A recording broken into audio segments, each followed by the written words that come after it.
আচ্ছা, তোমাদের কার কার short hair আর কার কার long hair বলো তো? আমার কিন্তু লং হেয়ার, আর অনেক দিন যাবৎ চুলটাও কাটা হয়নি, আর এখন চুল কাটতেও পারবো না, কারণ বিয়ের 1 বছর পর্যন্ত তো চুল কাটা যায় না, তোমরা জানোই।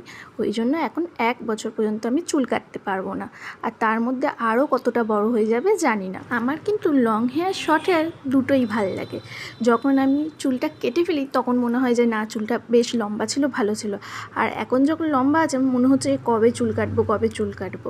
আচ্ছা, তোমাদের সাথেও কি এরকম হয়? বলে একটু কমেন্ট করে জানিও তো। আমার বরমশাইয়ের কিন্তু আমার এই লম্বা চুলটাই ভালো লাগে, কিন্তু ওকে অনেক বুঝিয়ে বাজিয়ে বলেছি যে বিয়ের 1 বছর হলেই আমি ছোট্ট ছোটোভাবে চুলগুলো কেটে ফেলবো। আচ্ছা, তোমাদের কার কার বর বা বয়ফ্রেন্ডের তোমাদের কীরকম চুল ভালো লাগে কমেন্টে জানিও কিন্তু। আর আমাকে তোমাদের এই লম্বা চুলে কেমন লাগে একটু কমেন্ট করে জানিয়ে দিও। তো চলো, টাটা।